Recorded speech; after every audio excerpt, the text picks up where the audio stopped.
I've got my handy dandy microphone ready. Okay, so today I'm going to tell you about why online coaching is actually going to save you money. And I've got a case study here with some notes that I've made on here. We're going to talk a little bit about it. So basically, a case study is essentially I've had someone come into me and say, hey, I don't think I can afford online coaching. It's expensive. And I said, okay, how about if I help you cut down some costs, reduce your food budget, for example.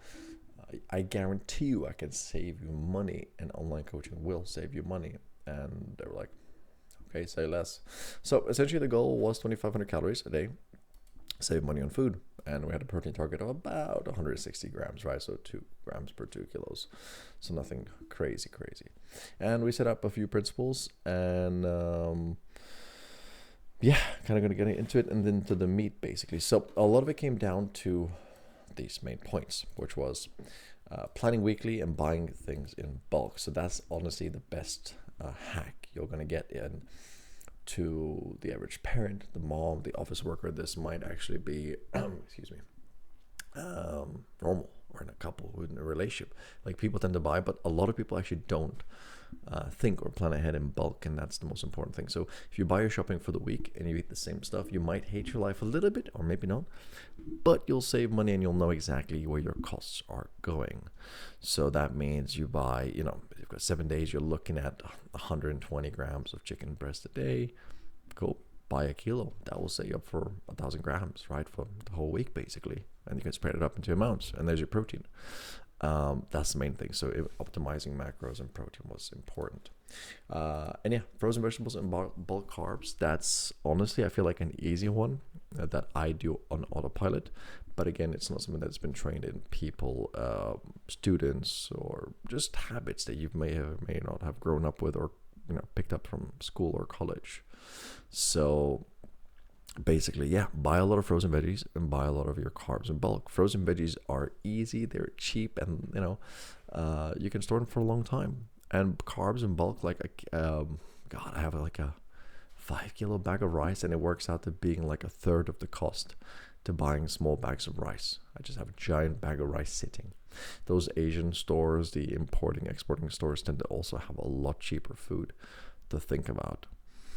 The biggest other thing was cutting things down. This is an important one because everyone's like, I want coaching, it's expensive.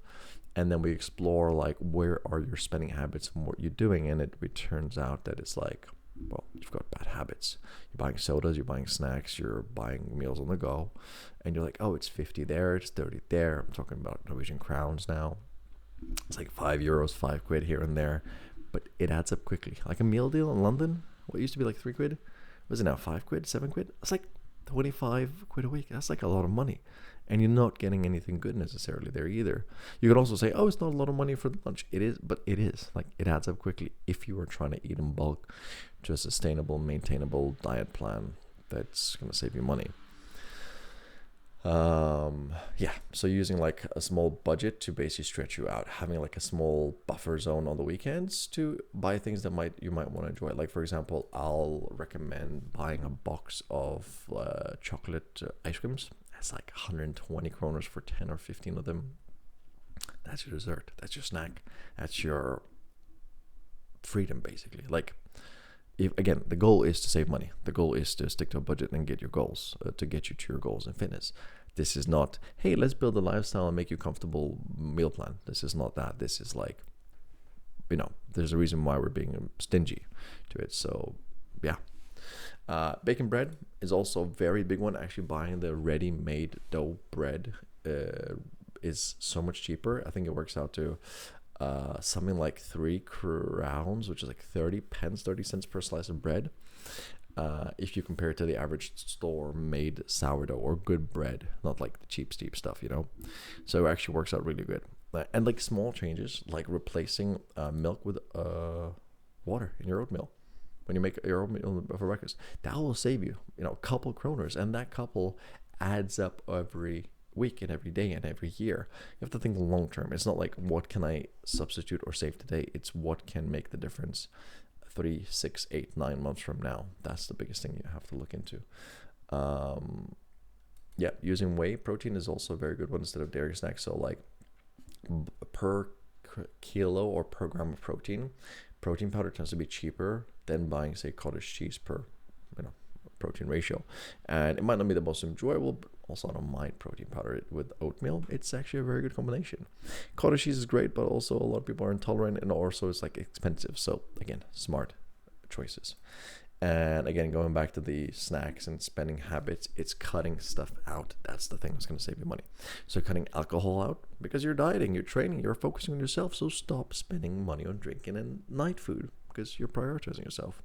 Soda, you don't need that, do you? Every day? Maybe on the weekends. Gum, protein bars, snooze. Snooze is a big one. Norwegians like to snooze a lot. Cut that shit out. It will save you a lot of money. You're dieting, you're training, chase dopamine different ways. Yeah, so basically, there's like a rough estimate here of kind of cost and what it works out to. It's really about being smart and planning to save you money. So if you want to save money, man, get jacked. Let me know.